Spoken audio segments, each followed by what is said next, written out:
and cover-ups. UFOs have. One person who knows just how seriously UFO sightings have been taken by the British authorities is ex-MOD operative Nick Pope. From 1952 onwards, it was decided that there really needed to be a small unit set up permanently to research and investigate the UFO phenomenon. And really from the 50s right up until 2009, the Ministry of Defence did have a small project looking at the UFO mystery. Pope ran the UFO desk in the 90s, helping add to the thousands of files the ministry had gathered for decades. Now that they're being released from the vaults, key UFO eyewitnesses give their side of the stories. And UFO experts, skeptics and believers interrogate just what the MOD was keeping secret. Dr. David Clarke is the journalist who helped first persuade the MOD to release the files. If you look in the files, there are thousands of unusual things people in the sky from right across the British Isles. There's absolutely no doubt that people see things in the sky that they can't identify. They always have done.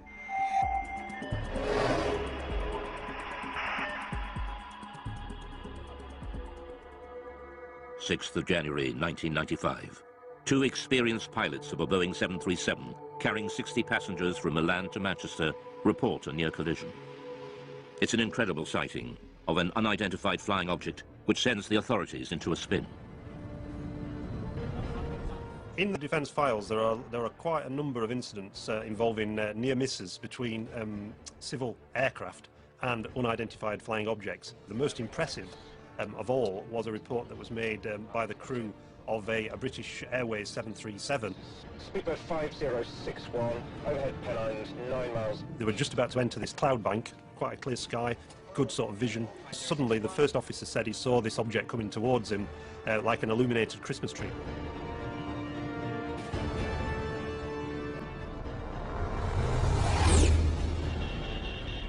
What the hell? It was so low in its approach and so close that he automatically ducked, thinking there was going to be a collision. This thing just zoomed past, and immediately he turned to the captain and said, "Did you see that?" The captain said, "Yeah, I saw it as well." Immediately the pilots radioed into Manchester Control Tower. There's a lot of concern amongst air crews about what damage could be done to the reputation if they became known as, you know, the crew that see flying saucers. So it was interesting in this case that despite that, these two air crew decided that when they landed they were going to file an official air miss report. So that would then trigger a full detailed investigation by the Civil Aviation Authority, which is exactly what happened. For the first time, the MOD files show how this extraordinary incident sparked a full-scale investigation conducted by aircraft near-miss investigator Anthony Booth. Well, it was unusual for a start because it was the only one in my memory in 7 years of working in that particular department that I'd actually dealt with something like this. We could talk to the pilots, both the pilots. We would go through looking at radar recordings, RT transcript recordings of the voices of the pilots, recordings of what Manchester Air Traffic Control had to say. We just looked at anything that might shed some light on what this object might have been. The pilots now refuse to talk publicly about the near crash, but the MOD files recall what they told Anthony Booth at the time. My attention was initially focused on the glare shield in front of me, but I was diverted by something in my peripheral vision. The object had a number of small white lights, rather like a Christmas tree. The high speed of the object, although unable to estimate its distance, it was very close. There's a transcript of the conversation between the captain of the 737 and ground control. This is Speedbird 5061. We just had something go down the right-hand side, just above us, very fast. And Manchester immediately come back and say, well, there's nothing seen on radar. Was it an aircraft? Well, it had lights.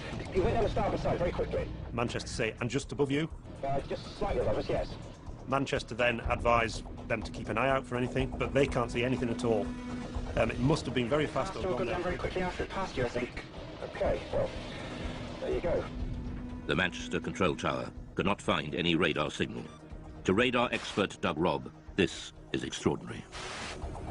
It says the likelihood of such activity escaping detection is remote, as the area is well served by several radars, and any movement at the levels in question would almost certainly have generated a radar response. Nothing was seen. So what was it that avoided radar detection? The MOD files show that the investigators and pilots considered all the possibilities. was a hang glider? At night, he's suicidal. Hang glider would not be picked up by normal radar, no. Comet. No, I don't think so. A meteor could be detected on re-entry if the radar was looking exactly in the right direction as that piece of debris went past at some speed. Military? Maybe, but I didn't recognise it. But we're near a major airport. It would have shown up on the radar response. Spy plane? I don't think so. Didn't look like a stealth. Stealth aircraft would not be picked up by normal radars. If a spy plane is being kept secret, it's not going to be flying where people can see it. And certainly nowhere near airliners.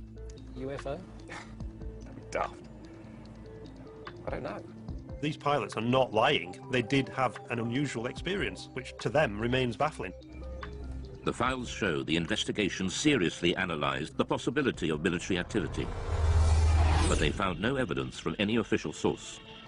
It seems most unlikely that such a flight would have been conducted so close to a busy international airport. So what was it? We revealed the conclusion, locked away in the MOD vaults since 1995, reached by Anthony Booth's investigation. Most of the incidents that we looked at, we could arrive at some conclusion, definite conclusion, but in this case, we couldn't really. We had to come up with an assessment of cause and risk. Both the risk and the cause were unassessable. Degree of risk, unassessable. Cause, unassessable. Really, that statement is really, really unusual to find that in an official air miss report, and it's basically saying we don't have a clue what was seen. Look, they'll say back at BA. I think they might rib us about this one. At the end of their the summary of the working group's discussions, it says that there is no doubt that these pilots both saw an object and that it was of sufficient significance to prompt an air miss report. Unfortunately, the nature and identity of this object remains unknown. To speculate about extraterrestrial activity, fascinating though it may be, is not within the group's remit and must be left to those whose interest lies in this field. To some ufologists like Nick Pope, the absence of any real conclusion leaves serious and unanswered questions. Now, to me, this was quite extraordinary. UFO does not mean alien spacecraft, but clearly, in some people's minds, whether it was the pilot and the first officer, or whether it was the investigators at the Civil Aviation Authority or the Ministry of Defence, clearly somebody was thinking, well, maybe, just maybe, this is something extraterrestrial. I can't speculate on what it was, I really can't. I mean, I don't know to this day what it was. All I know is that we can't assume we know everything in this day and age. There may be things that we don't know about. The Manchester near-miss investigation shows just how seriously unexplained sightings were taken by the MOD. But the UFO desk had been receiving reports from pilots for decades. The files reveal sightings during World War II, and in some cases, these were considered so grave, they were referred right to the top of government. The newly released UFO files confirm what many experts suspected. The British government was investigating unexplained sightings as far back as World War II. I don't talk about it too much to people, only close friends who experienced perhaps flying during the war.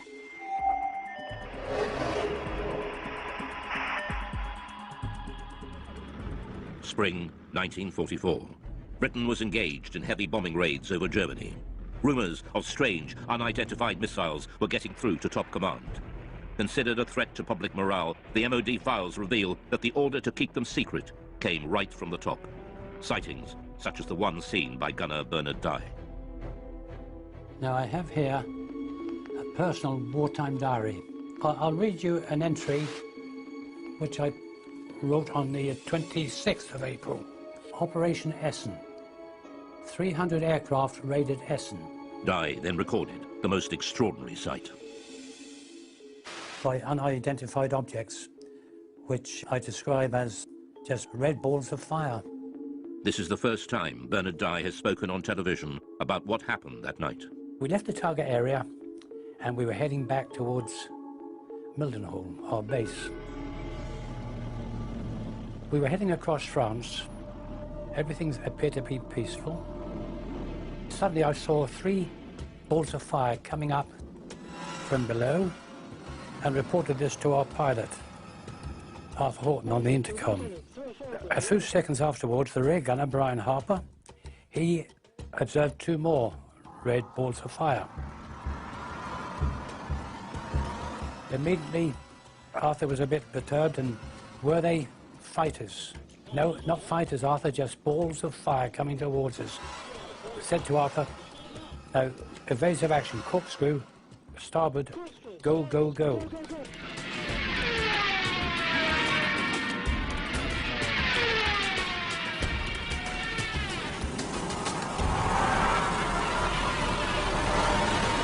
We travelled over 300 miles per hour. The aircraft was shaking like a leaf, and still they were following. The pilot was getting worried about burning the engines up.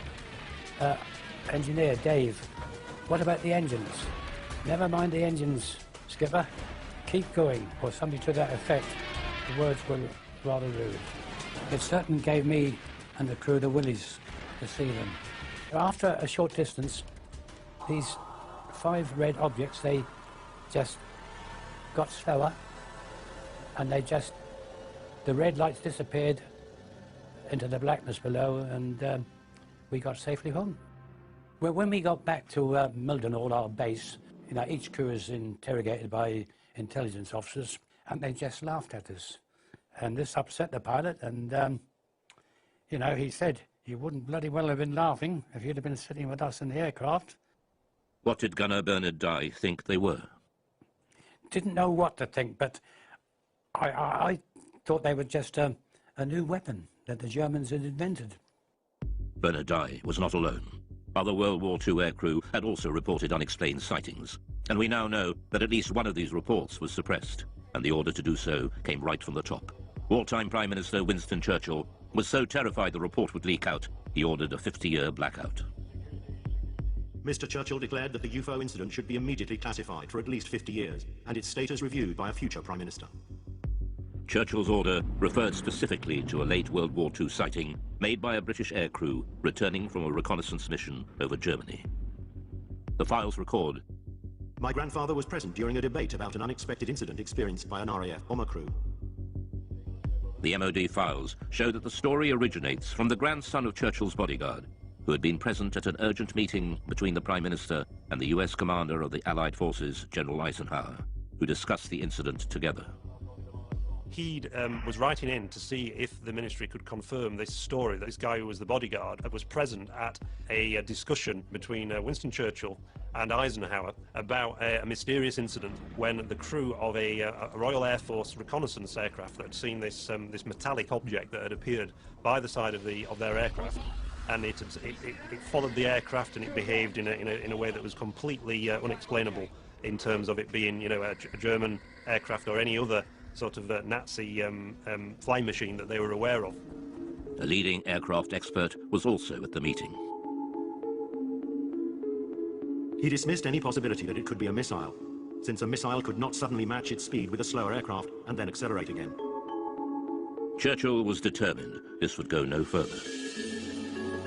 Another person at the meeting raised the possibility of an unidentified flying object, at which point Mr. Churchill declared that the incident should be immediately classified. But the file goes further. One extraordinary line explains just how fearful Churchill was of public reaction to this UFO sighting, if it ever got out. This event should be immediately classified, since it would create mass panic amongst the general population and destroy one's belief in the church. But the files also reveal that this wasn't the first time Churchill had got embroiled in UFO sightings. In October 1912, there was sightings of mysterious lights in the sky over the dockyards at Sheerness in Essex. Winston Churchill was the First Lord of the Admiralty, and he had to look into this, and Churchill had to admit in Parliament that he couldn't explain what had been seen. The files show that even after the war, Churchill took a personal interest in unexplained sightings. In the aftermath of the sightings in Washington, D.C. in 1952, that made all the news headlines, Winston Churchill again became interested and sent the memo to the Secretary of State for Air. What does all this stuff about flying saucers amount to? What can it mean? What is the truth? Let me have a report at your convenience. Until now, Gunner Bernard Dye never knew there were other World War II sightings that Churchill wanted kept secret at such a critical time in the war. We showed him the newly released MOD file on Churchill. Well, after reading this report, it sounds, you know, really identical to what we witnessed and saw that night. I haven't heard of this before, but it doesn't surprise me that he was told about it, because things happened during the war years, and there were other objects obviously appeared. It's interesting that during the 1940s there were a very large number of sightings reported by aircrew, and there are various Royal Air Force files at the National Archives that detail some of these reports. Rocket phenomena, they were described as, but they were never able to explain them. And at the end of the war, when they debriefed some of the Luftwaffe pilots, they said that they'd seen very similar things themselves, and they thought they were Allied secret weapons. So is there an explanation as to what the aircrew saw? Dave Clark has his own theory. They just thought that it was a combination of misperception on part of the aircrew. They were expecting enemy action because they were so charged up on adrenaline. UFO or not, the files show that the World War II leaders were desperate to keep such sightings away from the public. The next file reveals how, even decades later, the government was still panicking about UFOs.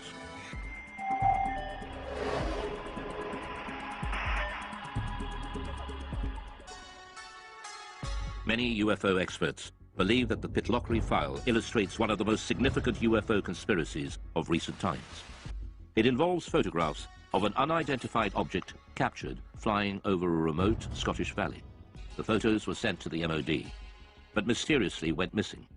Journalist Mark Pilkington has spent years trying to track down these UFO images. The Pitlochry photographs in the MOD files date back to the 4th of August 1990, when two witnesses on the A9 near Calvine, near Pitlochry, allegedly saw a large diamond-shaped craft hovering in the air for about 10 minutes and took 6 photographs of it.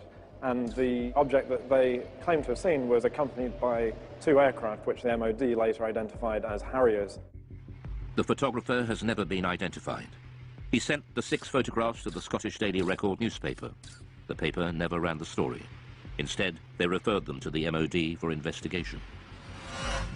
The Ministry of Defence took their own copies of the photographs, which have since disappeared. They, according to the files, sent the original negatives back to the Scottish Daily Record, which inexplicably never ran a story on the subject and never published the photographs, and presumably returned them to the 2 men whose names have been removed from the file, so we can't ask the 2 men. So mystery piled upon mystery.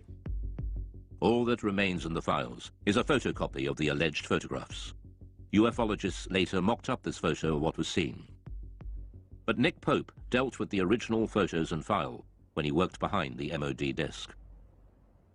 Both the Defence Intelligence Staff and the Joint Air Reconnaissance Intelligence Centre analysed this very carefully, and the consensus was clear on this. This was a real object. It was maybe 25, 30 metres in diameter. I sat down with my opposite number from the Defence Intelligence Staff at a briefing about UFOs.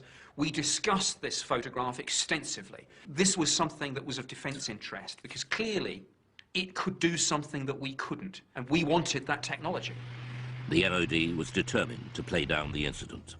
There's an interesting briefing by the Ministry of Defence press office on defensive lines to take if these photographs made it into the newspapers, and they were asked questions about this. And there's a list that basically says that we have looked at the photographs and no definitive conclusions have been reached regarding the large diamond-shaped object. And if they were pressed by the media, they were told to say all sighting reports received by the Ministry are referred to the staff in the departments which are responsible for the air defence of the UK. During his time with the Ministry, Pope had a blown-up copy of the photograph on his office wall, until it was personally taken down by his superior. One suggestion was that this was a secret prototype American spy plane. My head of division convinced himself that this probably was some secret aircraft or drone, and he ordered that this be removed. We know from the files that there was a lot of internal discussion about, were the Americans flying this incredible spy plane, and if so, why had they not asked for permission, for this thing to fly through British airspace? Journalist Mark Pilkington believes that events at the time could well have influenced what people thought they had seen. This was just 2 days after the first Gulf War had broken out, and there were certainly great deployments of aircraft towards the Middle East, and the UK was a kind of sort of stop-off point and a sort of launch pad for a lot of those aircraft. The MOD were clearly worried about public reaction, just as Churchill had been 4 decades earlier. So was there a cover-up by the MOD over the mysterious Pitlochry photographs? There's a possibility that the Ministry of Defence destroyed these images, possibly because they thought that they were some American spy plane that they'd rather we didn't know about, or maybe if this thing genuinely remained unexplained, because we simply didn't want the embarrassment of saying that there might be things in our airspace with speeds and manoeuvres that exceed everything that we've got, and yet which remain unexplained. However, all we're basing this on, we should make clear, is a very grainy, fuzzy black and white image that, for all I know, could have been drawn by a child with crayons. Mark Pilkington is still looking for the real Pitlochry photographs to find out just what did put Britain's defences to the test. But 6 years later, on Britain's east coast, another UFO sighting sparks off a full-scale military investigation and a direct challenge to the Secretary of State for Defence. In 1996, the Ministry of Defence was drawn into a serious breach of UK defences by a UFO over East Anglia. MOD files reveal it not only involved the police, Coast Guard and RAF, but a call to the Defence Secretary to scramble jet fighters. I'm very concerned about an incident that occurred off the East Anglian coast recently involving a visual unidentified flying craft sighting that was correlated by various different military radar systems. Why weren't our jets scrambled? It was one of the biggest UFO scares ever. And it all started one quiet October night on the East Coast.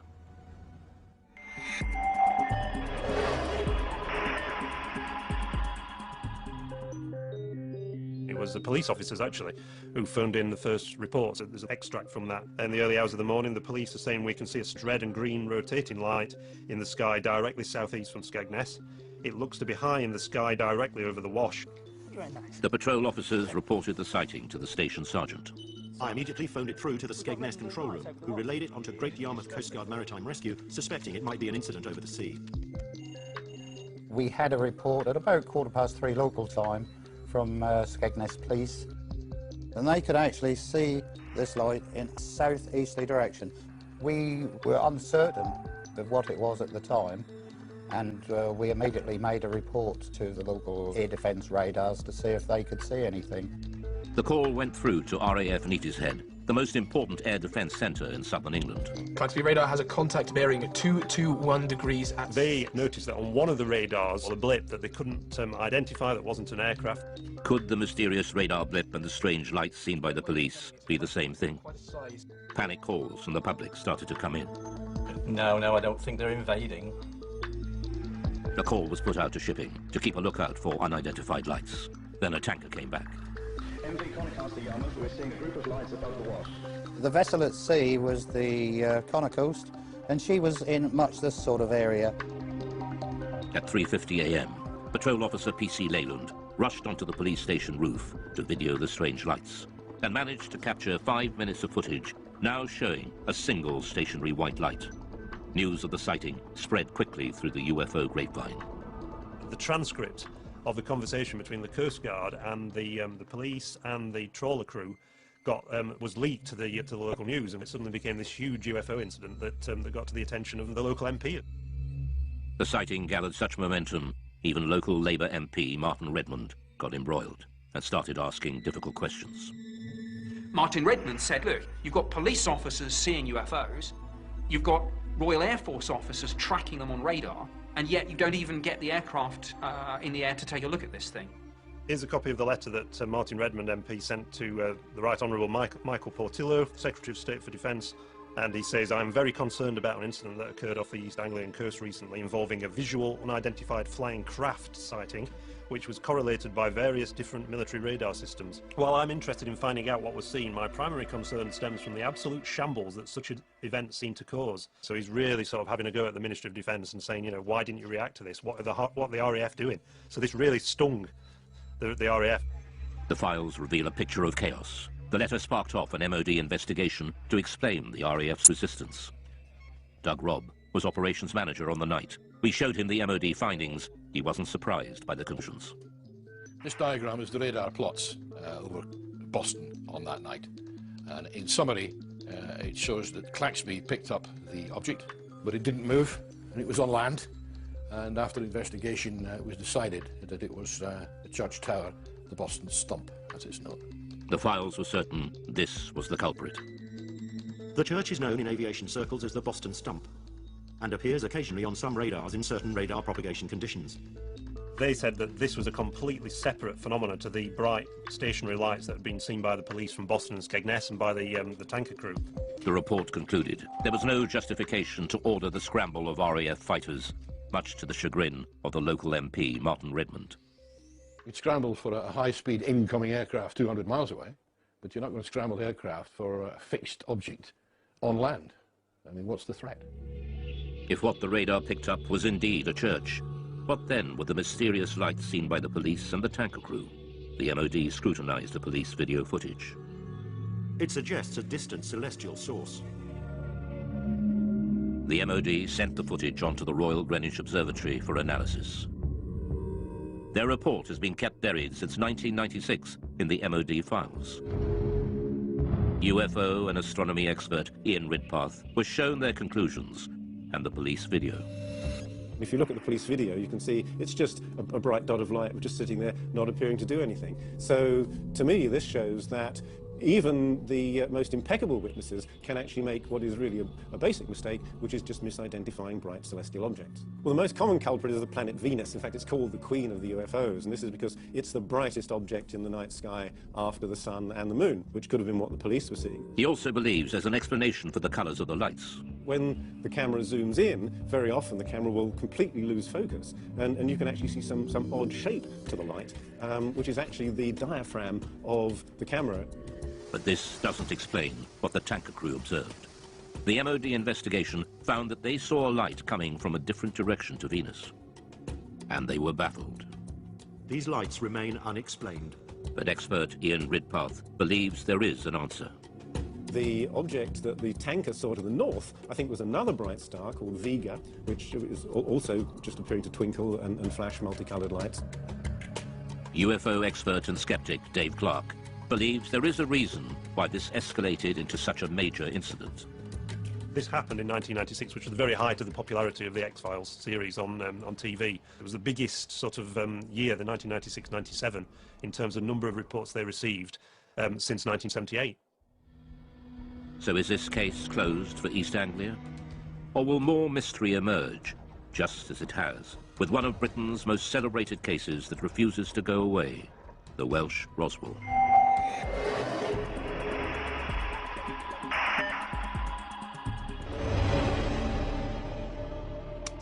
In 1974, in North Wales, thousands of people experienced a violent earth tremor and lights were seen falling from the sky. Some ufologists believe a UFO crashed, and there's been a cover-up ever since of the Welsh Roswell. Oh, a heck of a bang, yes. Oh, yes, it's like a tremor. It was in the house, shook the houses, really new houses. And it seemed to come right on top of their head until the house was coming down. There were lights coming from the top of the mountain, just up over there. 24th of January 1974 at 21:50 GMT. 5 bodies spectacularly incandescent were observed traversing the sky. New information has been revealed that opens the mystery further. Named as one of the main witnesses in the Berwyn incident is Hugh Lloyd, then a 14-year-old farmer's son. Just after 8:30 p.m., Hugh's family felt the massive earth tremor. It was a frightening experience. Almost 40 years on, Hugh still remembers that day as if it were yesterday. It was like this thud, and straight away the whole place started shaking very violently. The light flickered in the lights in the picture on television, snow on the screen. But we were all frightened. We didn't have a clue what it was.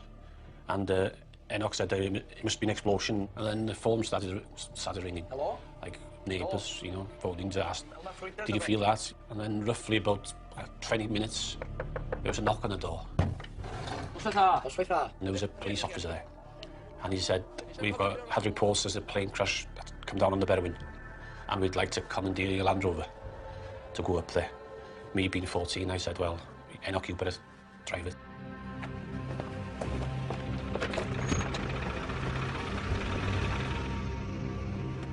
We carried on up the mountain about half a mile, maybe 3/4. And we drove up the track and we stopped, got out and got torches, and it was very quiet and very dark, but nothing to be seen. How are we going with the torch? One of them said, there's nothing here. It's too quiet, we can't see anything. We might as well go down. So we turned back to the vehicles, and as we were approaching the vehicles, we saw this very bright white light.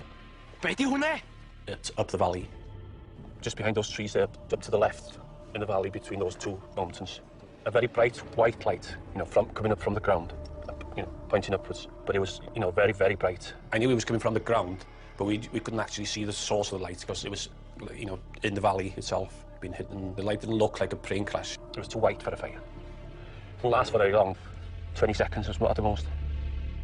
They searched the mountainside, but there was no sign of a crash. So what was the light? Ufologist Andy Roberts has researched the Berwyn UFO for years. Although a skeptic, he admits there is a central mystery to the incident involving another key witness. At a village nearby called Llanderfel, there was a district nurse called Pat Evans. She felt the explosion there, and because she was a nurse and had all the medical equipment, thought if a plane's crashed, I could get up there and give much-needed help until the emergency services arrived. Pat Evans was with her 2 teenage daughters, 4 miles from Hugh Lloyd when the earth tremor hit. So she picked up her 2 young daughters, got them in the car, drove the 10-15 minute drive up onto the B4391 road, expecting to see an aircraft crashed and in flames. This is the road that she was driving on, and it's a road that she knew very well, so she had no problems driving up here at night. And obviously she was out there looking for what she thought was going to be a plane disaster. And just as she came out from the other side of this copse of trees, she was absolutely astonished to see, far across the hills to the left, a huge ball of red, white, orange, pulsating light. Whatever the object was, it was too far from the road to be reached on foot. Pat and her daughters watched, astounded at the ball of light, slowly pulsating and changing colour. She described it as being half the size of the moon, and around this object were moving torchlights and vehicle lights. She realised that it clearly wasn't a crashed aircraft and that someone or some people were there attending to whatever it was. And realising that, she drove back home and went to bed, and to this day is completely mystified by what it was. So what did Pat Evans and Hugh Lloyd see that night? We reveal that even the arrival of the mysterious men in black couldn't provide all the answers. The unidentified sightings by Pat Evans and Hugh Lloyd in Berwyn, Wales in 1974 have gone down in UFO folklore. The recently released MOD files have added even more mystery.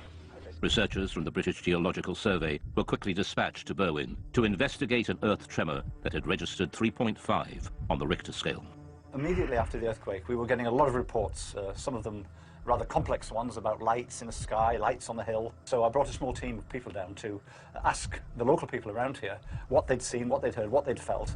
The British Geological Survey team have become known in Berwyn legend as the Men in Black, as they were dressed in dark suits, official-looking, and were going door to door. Some people seem to think the whole event was rather suspicious and that we, simple scientists from the Geological Survey, had something to do with suspicious events around here. Files containing Chris's notes recall his interview with nurse Pat Evans, who saw the unidentified light. I have here the notes that I made when I talked to Pat Evans. She felt the shaking, but also she was very concerned about lights that she saw in the sky. She thought there was a big red light, like a glowing red fire. This is a copy of one of the maps that we, with our team, used when we were going around the area talking to people, and we were able, therefore, to put on the map exactly where we got that interview from, and therefore exactly what that person saw, heard and felt.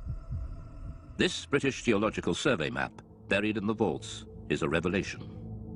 It shows the anomalous lights seen by Pat Evans and Hugh Lloyd both appeared in the same small area of hillside at the same time. Ufologist Andy Roberts returns to the same spot on the mountainside where Pat and her daughters saw the UFO, and where Pat Evans told her story to Andy Roberts in 1998.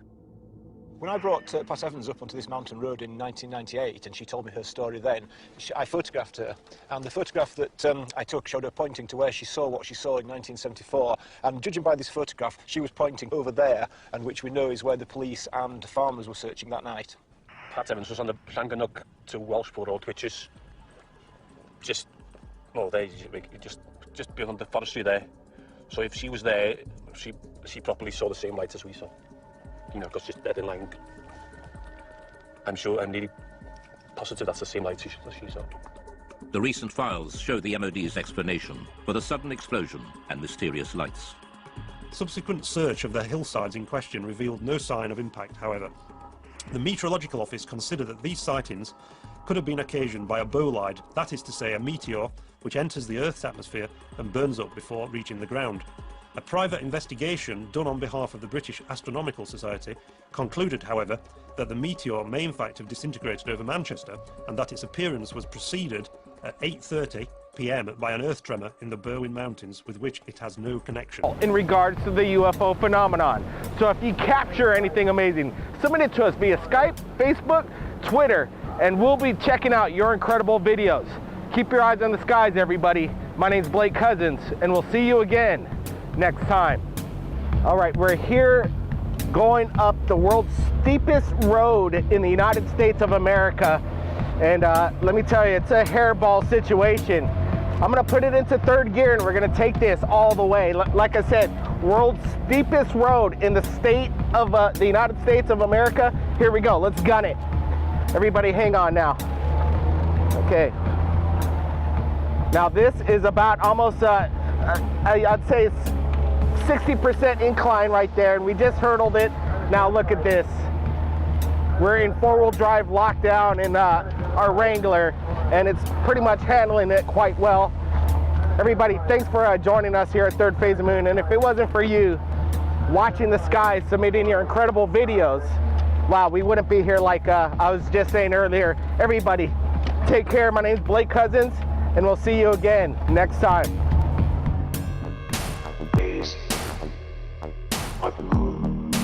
This is Blake Cousins, founder of Third Phase of Moon. Welcome to the show, Blake. Hey, thanks, Dr. J. Great roundtable tonight. I wanted to get to, we're working on something special, something incredible. It's DARPA. What's DARPA up to? We at Third Phase of Moon want to find out what's going on at the Defense Advanced Research Projects Agency. DARPA is up to something big. They've been doing this since 1958. Their headquarters are in Arlington, Virginia, and they have 240 employees, and they have $1 billion budget. These aircraft that DARPA's using and building from reverse Elling technology, it's something incredible, something that needs to be investigated. We're looking for people that are on the inside of DARPA. There's only 240 employees. What's the turnover rate over there? Somebody has had to have been fired from there or want to speak out. We're looking for DARPA employees that want to talk and share what's going on over there, because something's going on. These aircraft are something straight out of a Star Trek movie, but they don't look like UFOs. UFOs and these other videos that we get right here at Third Phase Moon, they're unconventional. DARPA keeps it conventional, but still there's that edge. Is anybody on the... What do you think about I've actually worked on a few DARPA projects, and usually they're cutting edge. The stuff that I was doing was semiconductor stuff. Typically, always trying to push the envelope, and that's typical of DARPA projects. Is they're always trying to push the envelope of whatever particular technology. So DARPA, I think what they're doing is reverse engineering. Obviously, I think it's a given. Obviously, we've had craft since at least 1936. Hitler had. We've had them since 1942, the Cape Girardeau incident in Missouri, unless you want to go back to the 1896 case in Aurora, Texas. But obviously, to say that we have had ET craft and have not reverse engineered them would be very stupid. Well, that's, if you want to look for the ET connection, if you look at Corso's book, The Day After Roswell, he says that the technologies that were released were semiconductors, night vision, and lasers. Right, exactly. There's a trifecta. Kevlar, right? Kevlar too. Well, Kevlar, yeah, but from my standpoint, I happened to be in the optics industry, which dealt with semiconductors, lasers, and night vision. So that was kind of, And he seeded that technology into what we're using and right DARPA, now. Of course, feeds it. They basically do they fund the high tech, the state of the art stuff, and then that all filters down. Mr. Kelly, let me ask you. So you say yourself you worked on the DARPA project? I worked on, when I was in the optics industry, making parts for photolithography systems and stuff like that, microphotolithography, semiconductors, servicing the semiconductor industry. Several projects that came through there over the years were DARPA, but typically, I can tell you exactly what they were. They had to do with printing the mask of the semiconductors. In other words, the master patterns for the photomasks. And the Let me thing ask you, Mr. Lee, I thanks for coming back on Third Phase Moon. There was a lot of comments on the Illuminati came forward, and you gave a lot of information. People were really interested in your insight. But when the annual budget claimed by Wikipedia is that it's $1 billion and there's only 240 employees, that's accurate?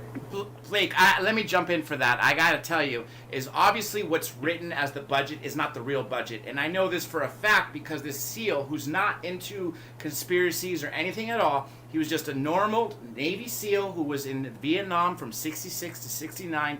And then he did 2 mercenary missions. And he said every single mission during the SEALs and the mercenaries after came from the CIA. Well, both mercenary missions were to guard giant cargo ships full of coke, 2 coming to the U.S., 1 from Peru, 1 from Colombia. But that's not DARPA, John. But that's Black Ops. A lot of people, that's funding Black Ops, though. Well, see, but that's another thing. I was involved in that too.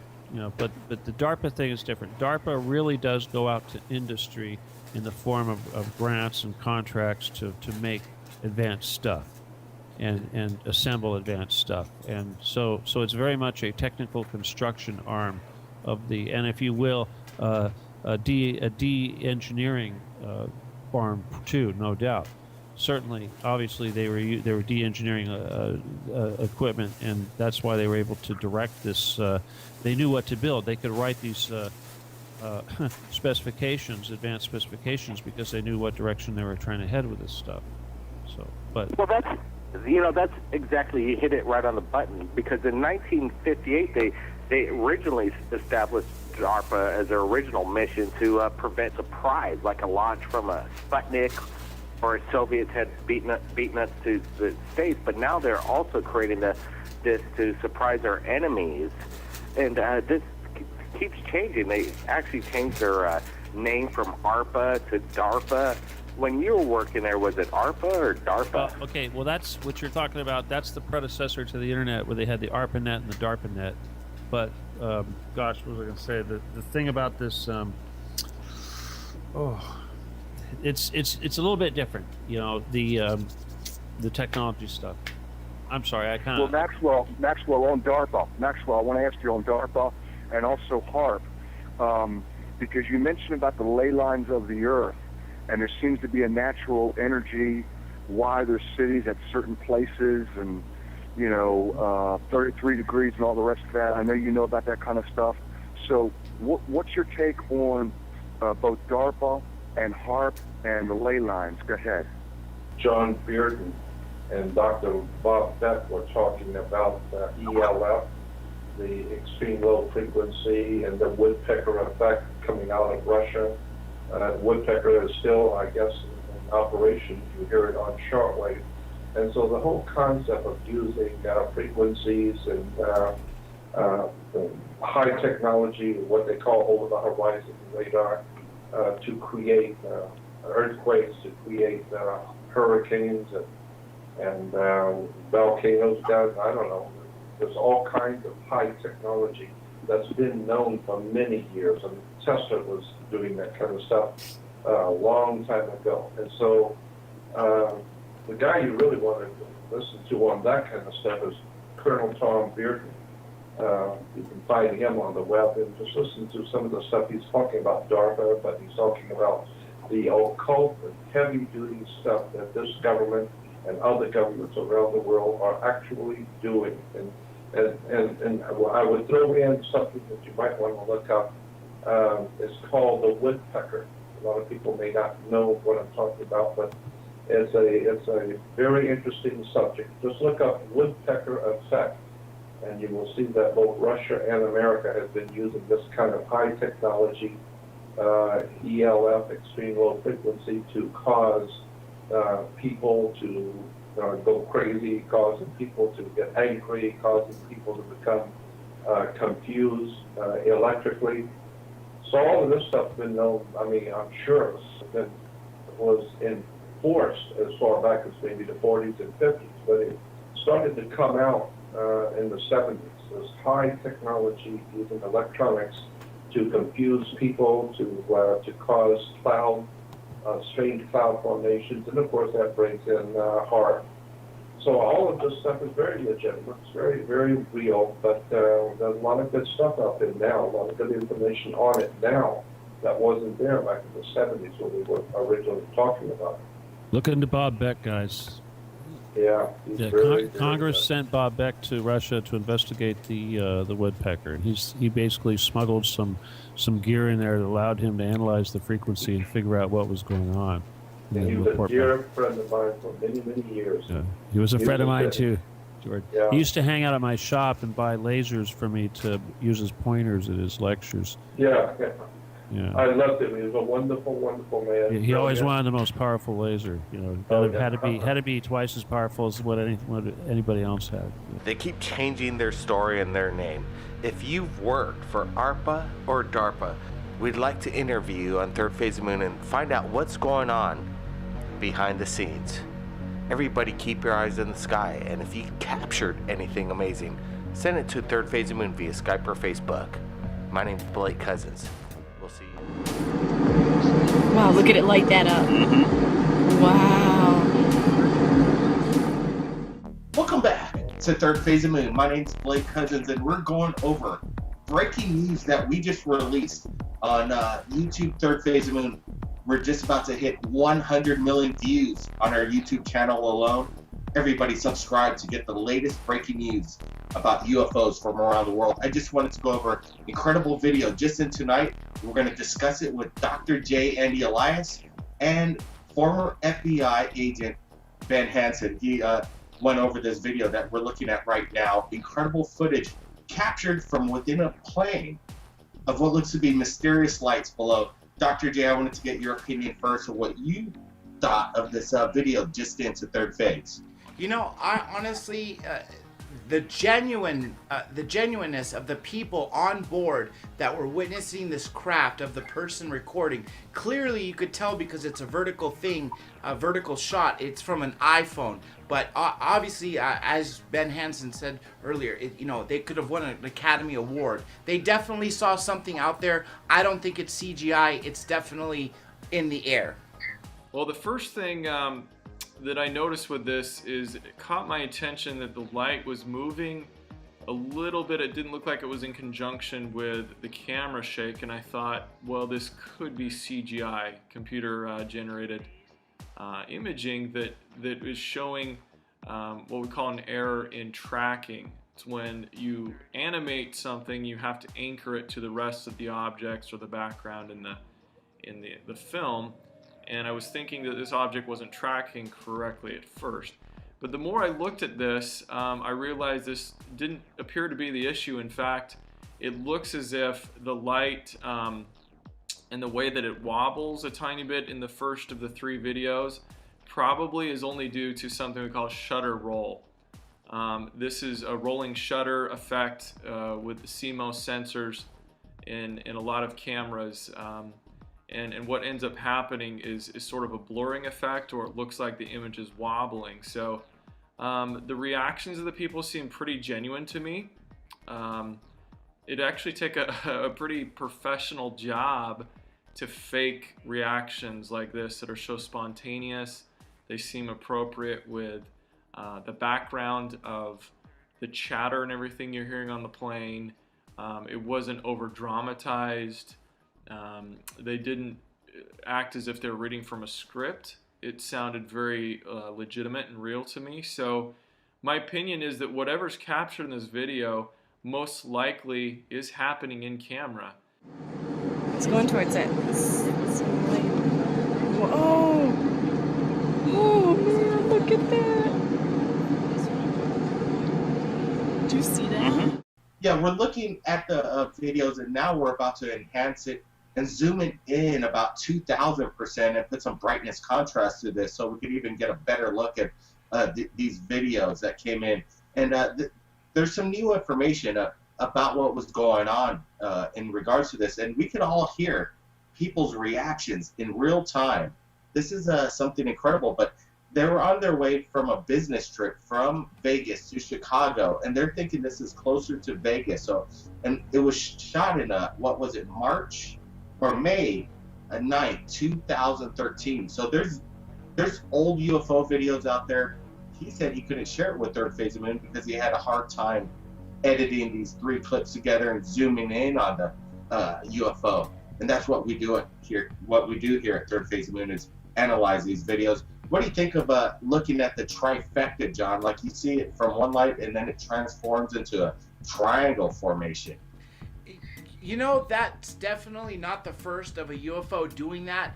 As people have seen, and many times they will see one light all of a sudden turn into 3 or 5. They will see one ball or even a cylinder turn into a triangle. So it's not uncommon that they are actually shape-shifting. The other possibility is that they were seeing it as it's coming in through one dimension, possibly as one light, and then as it got closer it turned into 3. Or the other option is it really was 3 objects that came in together, because there are cases in the past, Blake, that did have multiple UFOs stacked together that came forward and then released to multiple.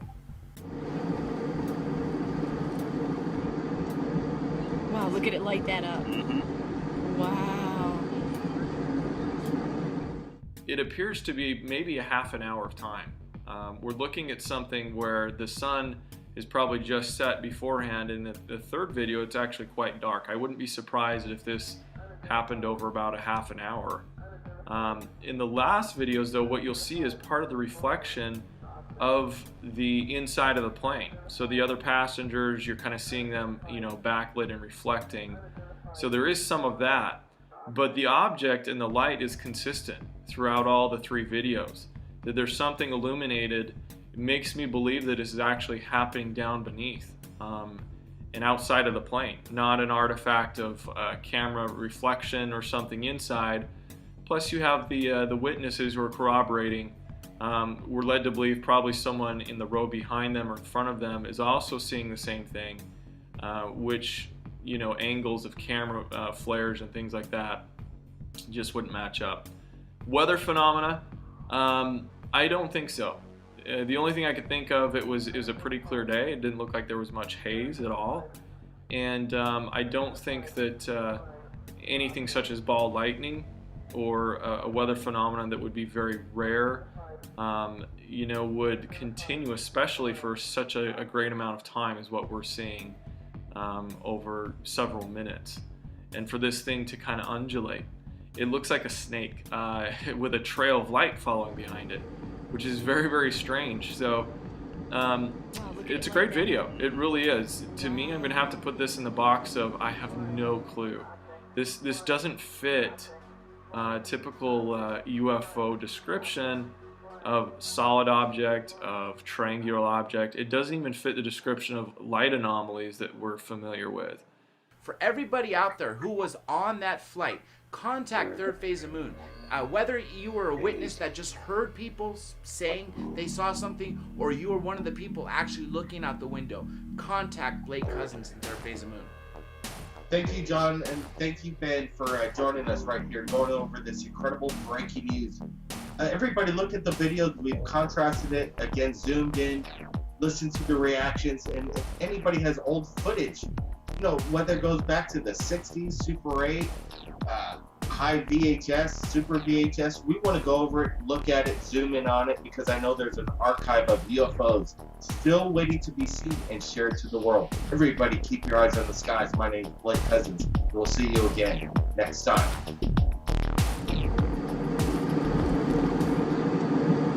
Wow, look at it light that up. Wow.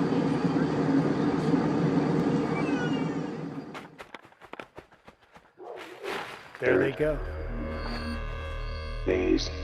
Blake Cousins here at Third Phase Moon with breaking news. Ed is in contact with us right now.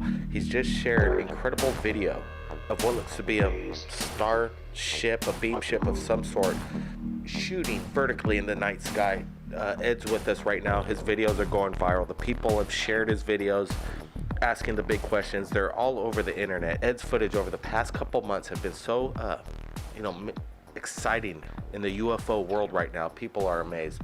And tell me, what's the circumstance behind this video? And welcome back to Third Phase. Yeah, Blake, thanks for having me back. This was shot in 1987, right after I was getting off the ship. It was my first time on the ship with Voss. Okay, Ed, explain, let's backpedal a little bit, because I want to concentrate on this video that we're looking at, and we're zooming in, we're analyzing these photos, and we're not seeing any thing that could say that this is a hoax of any kind. Ed, let me ask you right now, is this a hoax? Because people just want to know this straight up, and we'll move along. There they go. No, this is authentic footage that I shot after being on the ship for the first time. It delivered me back within feet of my truck. I went back to my truck, grabbed my camera, and I had to backpedal to get some footage before it left. All right, Ed, we got to get these questions, the hardcore ones, out of the way first. Now let's get into detail. This incredible video we're looking at, we're going to share it to the world. Everybody's going to make up their own mind and decide what's going on here. Okay, Ed, so you were aboard the ship. This video right now is as they were taking off and leaving, and you say you were backpedaling, getting the shot. What happened before this on board this ship? Blake, this was my first time on the ship, and I had seen this ship many times. I think I've sent you other video footage of the ship that I ended up going on with, and the contact I had identified himself as Voss through telepathic communication. There was no voice. And this was my first time on the ship. And right after I got delivered back through this same beam of light that you see the ship departing with, I was able to get back to my truck and shoot this footage. We're looking at this footage. You know, it takes off right behind the tree. What's the size of this craft? The ship was about the size of a small house. It was probably about 80 feet to 120 feet in length, and the height of it was maybe 2/3 of that. But the beam of light, the light coming off this, is something that the video captured, but it was different in person. Did this make any sound? It seems like it's almost a rocket booster, a thrust of some sort, rocket engineered. No sound at all, Blake. It didn't make any sound. There was no sound at all, Blake.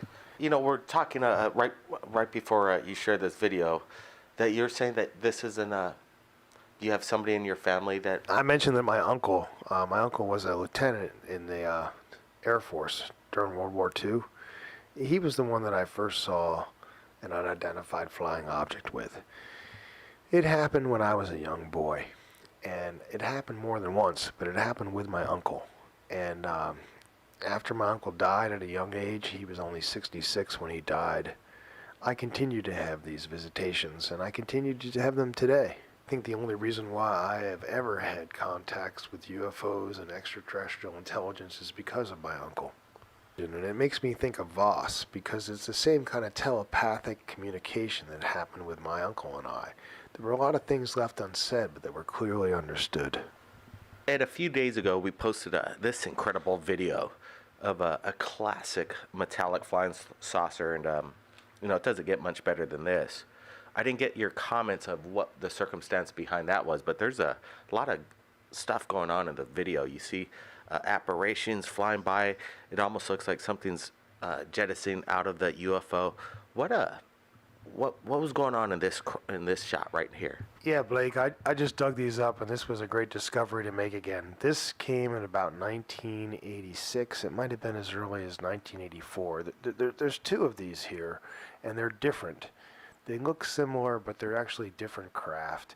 But they are in the same area of the country. I was in South Carolina at that time, and you know, I spoke of my uncle and my introduction to these craft through him. That was my first experience, and this is experience that I had before. And what I'm coming up with is some interesting stuff, but as I told you the first time we spoke, this is a part of my life, but it's not the only part of my life. And I know I carried a camera on that ship, but I also know that there's a different force of energy working there. So I'll look in my archives and see what I might be able to discover for you. But it's a different environment, one where our alternating current is not functioning. I'll see what I can come up with. As I find this is enjoyable for me. I'm having a good time looking at these old archives and digging the stuff up. And as I said before, this is just a part of my life, like there's another part of my life. You know, when I first experienced the UFO with my uncle, it was not long after Neil Armstrong had first walked on the moon. And, you know, this just seemed normal to me when I had this experience with my uncle. But what's happened since that time has been very slow. And that's okay, because this is just another part of my life. But the fact of the matter is that, you know, we all heard last week about ex-President Clinton coming on the news and saying, you know, the aliens are coming. I mean, this is common knowledge. The aliens are already here. How does that make you feel, Ed, that, you know, these ETs are making contact with you, and the you know, presidents of the United States can't even prove that ET exists, and, you know, Area 51 once held the bodies crashed from Roswell, and, you know, they have the alien technology, and presidents can't even be involved with that, and you're making contact with them. Well, Blake, at the risk of sounding arrogant, I'll just tell you, I've had these experiences, maybe we're counting 60 experiences I've had, visitations, being on alien craft, seeing these objects, communicating with Voss, my history. So I don't look at it in terms of the way other skeptics might look. And I truly believe that this is much bigger than any Area 51 or whatever happened with the president. This is much bigger than that kind of detail. They brought me on the ship with Voss, escorting me into another room where they presented to me an image that I saw. I can only describe it as being a hologram, where this image was floating in free space, and this image was me, and it was who I was. That's what they were communicating to me telepathically. They were saying to me that this is you, and this definition of me through this hologram image that was like a DNA chain, a mathematical formula of my genotype, and what they were communicating to me was that this was in compliance of what they wanted to be. This was welcoming to them. This was friendly to them. This was what they wanted, and this was positive, and they were almost congratulating me for who I was. We want the details, Ed, and these photos and videos that you continuously submit. We're looking forward to you keep digging into your archives and sharing what it is. You have Super 8s. You need help to recover some film. We'd love to do that. Ed, thanks again for joining us at Third Phase Moon. You keep in touch. It's my pleasure, Blake. I appreciate Third Phase of Moon and your forum for me to share my archives with, and I'll keep looking to see what I have. Maybe I have something that you're interested in, and we can share with other people. Thank you. Thank you, Ed. And wow, we just wanted to do it like we do it at Third Phase of Moon. Share it in real time, liquid information. It's like a faucet of water, continuously streaming live to the people around the world. Everybody keep your eyes on the skies. And if you've captured anything amazing in regards to the UFO phenomenon, submit it to Third Phase via Skype or Facebook. My name's Blake Cousins. We'll see you again next time. There they go. There they go. That's it. See you, boss. By popular demand, we are pleased to announce the Third Phase of Moon album is finally featured on iTunes. With all your favorite songs and themes you hear on the top UFO channel on YouTube, Third Phase of Moon. Out of This World soundtracks composed by master artist Paul Barrett. With 12 remastered and extended cuts to enjoy. Download them now, exclusive on iTunes. Click the link in the description below. Now listen for yourself, heard by millions around the world, Paul Barrett's album, Third Phase of Moon.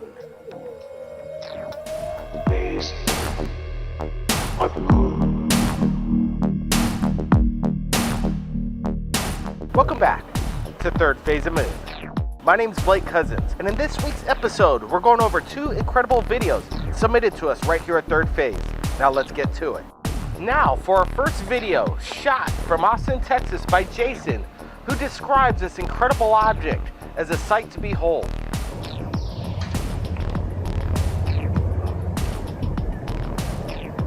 Notice the light blinking underneath the craft. This isn't no FAA regulated lights. What is this object?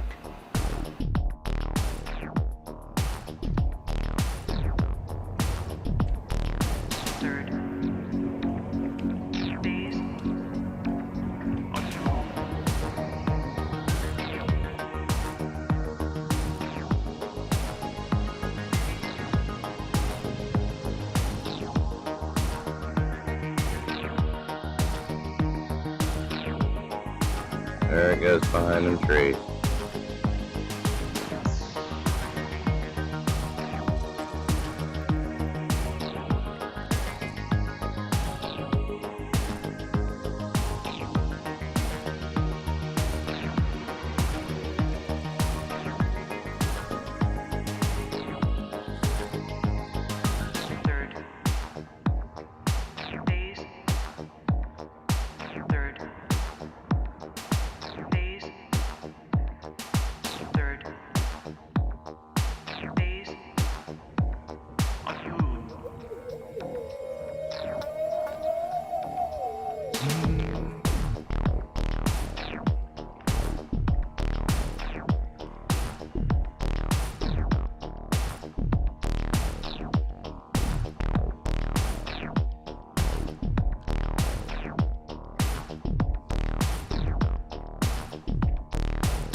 Look at that. Why a UFO would need landing lights.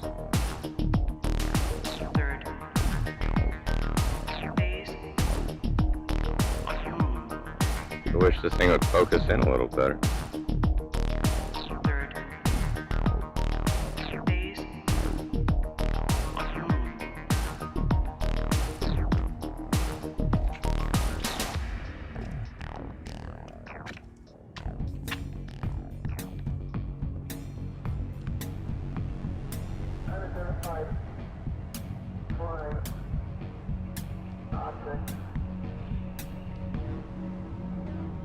And there he goes behind the trees.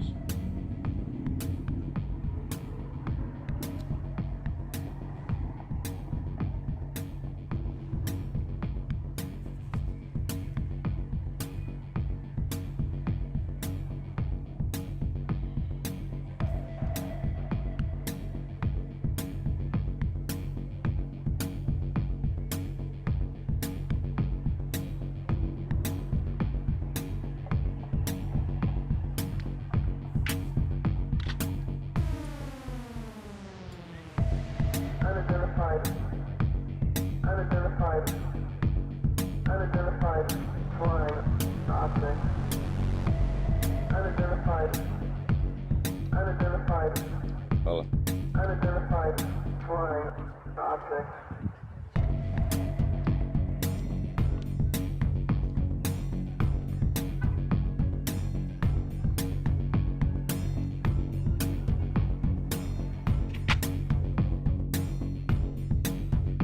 It's going into that light. Hard to see.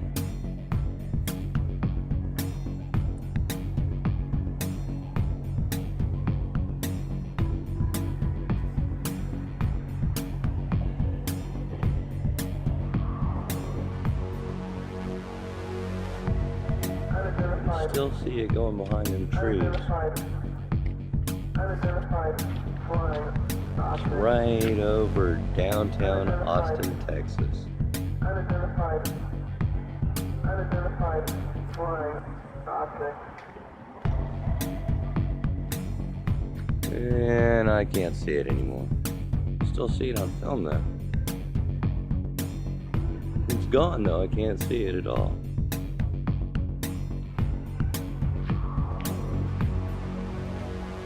Look at how it lights up right there. Flying object. flying object, flying object, flying object, flying. What do you think that could be? We want to thank Jason all the way from Austin, Texas for submitting his incredible video to us right here at Third Phase of Moon.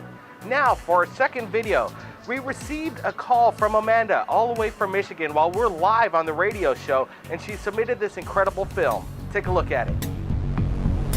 Unidentified flying object. When I first received the video, I didn't notice and realize what Amanda was explaining to me on the radio was that there was a massive skyscraper-sized UFO, triangular in shape, hovering over this mansion.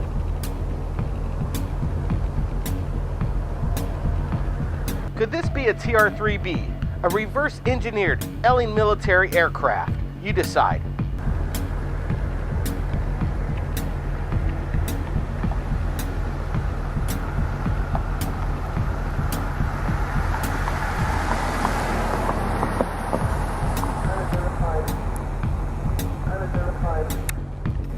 Unidentified flying object. Unidentified flying object.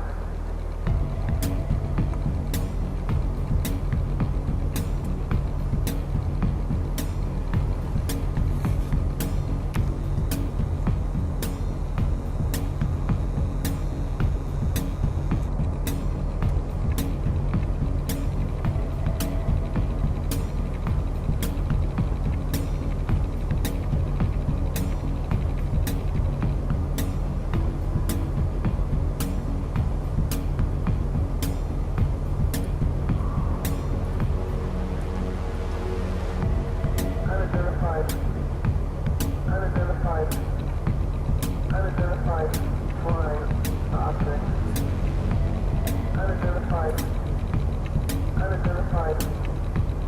Unidentified flying object.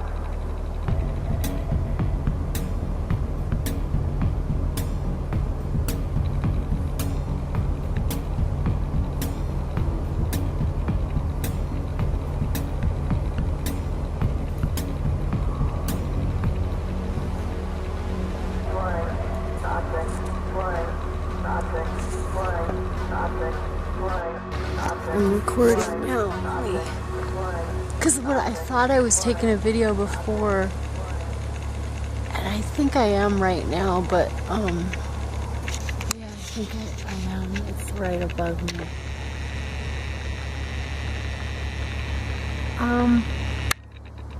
It's hard to tell how high it is. No. I'll show you the video, because right now I am taking a video.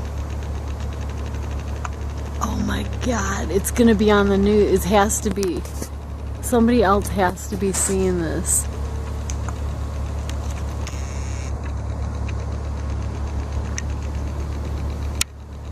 I'm in Novi, like in my brother's neighborhood. It's weird because, yeah.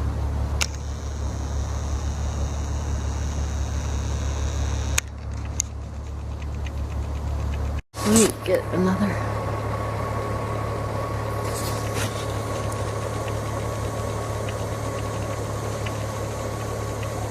I wish you were here. You would be freaking out.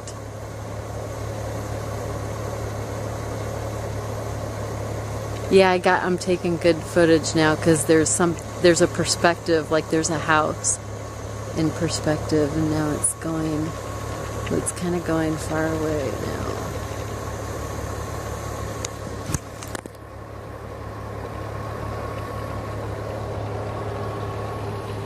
Oh, it's kind of leaving.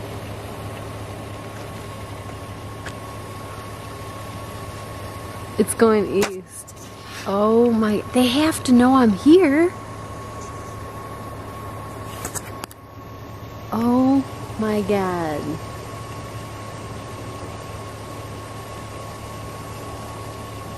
I'm seeing my first UFO. Like, no, 100%. There's no way, unless somebody has a remote controlled thing, which there's no, because I still see it. It's like, oh my God. What are these strange lights appearing over the planet Earth? Have your cameras ready because we're standing by right here at Third Phase of Moon. Submit them to us via Skype or Facebook. My name's Blake Cousins, and we'll see you again next time. By popular demand, we are pleased to announce the Third Phase of Moon album is finally featured on iTunes. With all your favorite songs and themes you hear on the top UFO channel on YouTube, Third Phase of Moon. Out of This World soundtracks composed by master artist Paul Barrett. With 12 remastered and extended cuts to enjoy. Download them now, exclusive on iTunes. Click the link in the description below. Now listen for yourself, heard by millions around the world, Paul Barrett's album, Third Phase of Moon.